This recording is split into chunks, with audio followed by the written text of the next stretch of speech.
Halo guys, welcome back to video sharing belajarku. Bagaimana kabar teman-teman semuanya? Semoga kita semua sehat selalu.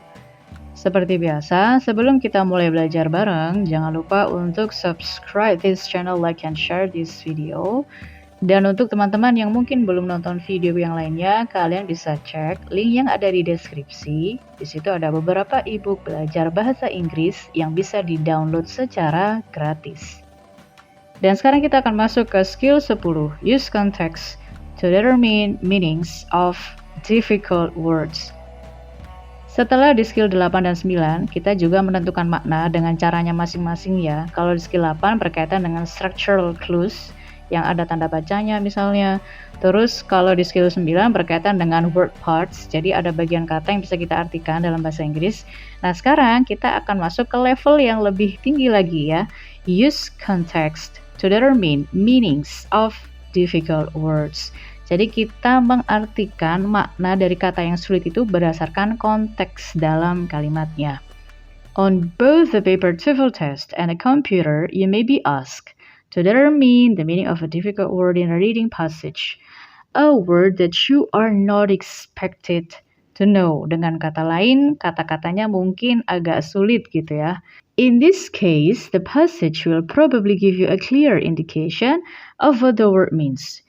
Nah, mungkin saja dalam hal ini ya, di dalam teks itu mungkin sudah memberikan ada indikasi yang jelas, mungkin ada penjelasan yang jelas berkaitan dengan makna katanya. Nah, sekarang kita akan coba latihan soalnya dulu. Pertanyaannya adalah, an incumbent in line 1 is most likely. Jadi yang ditanya adalah incumbent. Sebenarnya ini kata-kata yang cukup familiar ya, atau cukup general. Tapi kita akan coba lihat dari yang ada di teksnya seperti apa. Nah, di sini kan sudah ada yang di underline ya, teman-teman. A person who is already in office. Tapi kita coba baca di bagian incumbent. The incumbent generally has a strong advantage over a newcomer.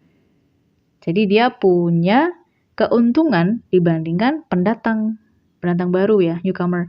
A person who is already in office and thus has a certain degree dan seterusnya. Nah, jadi seseorang yang sudah ada di dalam office kantor. Jadi incumbent itu apa? A current office holder. Jadi yang sudah ada, pegawai tetap. Jadi bukan pendatang baru gitu ya, bukan pegawai baru misalnya. This question asks about the meaning of the word incumbent. Di dalam pertanyaan ini, you are not expected to know the meaning of the word incumbent. Bisa jadi kita bingung, karena kita mungkin nggak pernah tahu, atau kita pernah tahu tapi bingung juga apa artinya gitu ya. Instead, you should understand from the context. Jadi kita melihat konteks dalam kalimat tersebut. Konteks yang ada di teks tersebut. Bisa juga dalam satu kalimat, bisa juga di kalimat yang lain, seperti yang ada di teks ini. A person who is already in office, that an incumbent is a current office holder. Makanya jawabannya jadi yang D. Nah, jadi ini sudah naik level ya, teman-teman. Kalau ketemu yang seperti ini, memang biasanya kita bisa membaca kalimat di mana kata itu ada. Sebenarnya dari kata incumbent generally has a strong advantage over a newcomer. Berarti kan di sini ada perbandingan antara incumbent sama newcomer. Nah, kira-kira seperti itu ya. Lalu diperjelas lagi di kalimat setelahnya, a person who is already in office. Nah, itulah memahami dari konteks kalimat gitu ya. Sekarang kita lihat contoh yang lain. Soal berikutnya, look at the word prominence in the passage. Jadi dari teks yang sama ya, teman-teman. A person who is already in office and thus has a certain degree of prominence has a better chance of being elected than the someone who is unknown. Jadi kan ini membandingkan incumbent dengan newcomer ya.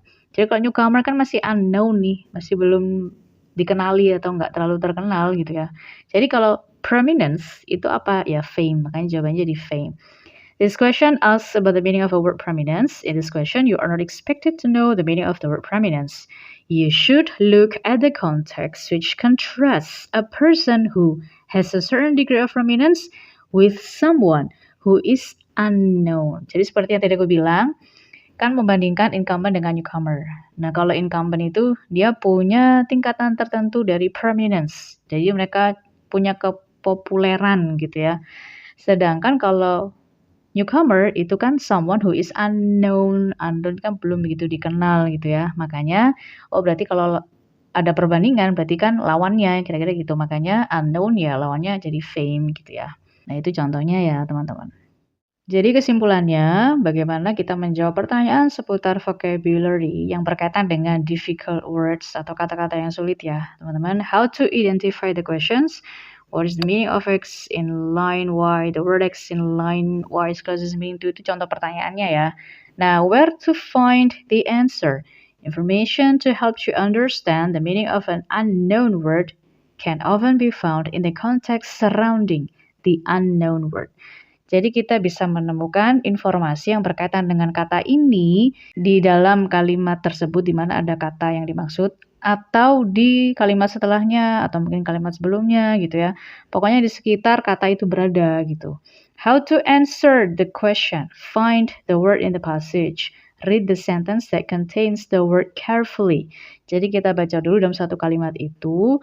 Look for context clues to help you understand the meaning. Kalau dalam satu kalimat belum paham, belum dapat konteksnya, bisa baca kalimat selanjutnya. Di mana di sekitar kata yang ditanyakan gitu ya. Choose the answer that the context indicates. Nah, sekarang kita akan langsung kerjakan latihan soalnya bersama-sama. Passage 1. In line 3, the word widow means. Nah, mungkin kalau secara general umum kita tahu artinya widow itu apa. Ya, tapi kalau di konteks dalam kalimat di teksnya ini yang ada di baris ketiga, the black widow got its name because the female has been known to kill the male after mating. Jadi ini berkaitan dengan hewan ya, terutama spider ya. The black widow. Jadi widow itu apa? A female whose mate has died. Nah, jadi bukan pada umumnya manusia ya. Yang dipakai sini contohnya adalah hewan, animals. Lalu nomor 3, the word ample in line 7. Kita cari dulu kata ample-nya itu ada di mana? Di baris ke-7. Jadi ada di sini ya teman-teman. The female is considerably more ample than the male, roughly 4 times larger on the average. Jadi karena dia lebih besar, jadi more ample itu apa? Ya large gitu ya. Jadi ample itu large. Larger, lebih besar karena 4 kali lebih besar daripada rata-rata. Nah, seperti itu ya teman-teman. Lalu di teks berikutnya, the word purple in line 7. Kita cari dulu katanya ya. Average tornado might propel itself at a speed of 15 or 20 miles per hour and therefore cover a distance dan seterusnya. Nah, dari kalimat ini kalau kita pahami, propel itu maksudnya adalah move. Jadi, tornado ini bergerak dalam kecepatan sekian gitu kan. Jadi bukan develop or destroy or inhibit, malah nggak nyambung ya. Nah, jadi kita bisa melihat dari konteks dalam kalimatnya. Lalu di nomor 7, which of the following is closest meaning to the word devastating? Devastating ada di baris 9, berarti yang ini ya. The most devastating tornado on record occurred on March 18 in the states of Missouri, Illinois, and Indiana. Dan seterusnya. Nah, devastating tornado itu apa? Devastating itu adalah destructive, merusak ya. Jadi bersifat merusak, devastating, destructive. Not describe or delicate, determine itu kan gak nyambung ya teman-teman. Lalu nomor 8 yang terakhir, swirled. Di paragraf yang kedua, ada di mana kata swirled? Itu ada di baris 11 ya. Traveling at an average speed of 60 miles per hour, the winds at the center of a storm swirled around at considerably more than 200 miles per hour. Jadi swirl itu apa? Kan maksudnya badainya ini berputar-putar gitu ya, dalam kecepatan sekian gitu. Jadi yang tepat adalah circled. Jadi dia terus berputar, bergerak gitu ya. Nah, itu adalah memahami makna berdasarkan konteks dalam kalimat. Jadi kalau misalnya kita nggak ngerti ini maksudnya apa, kita bisa mencoba untuk membaca kalimat di mana ada kata itu. Kalau misalnya dalam satu kalimat belum dapat, teman-teman bisa baca kalimat yang lain yang masih berdekatan atau berkaitan dengan kata itu. Semoga cukup jelas sampai di sini. Jika ada salah dan kurangnya, mohon dimaafkan. Jika ada pertanyaan, saran, dan kritik, boleh tulis di kolom komentar. Thanks for watching and thanks for all of your support. Don't forget to like, share, and subscribe.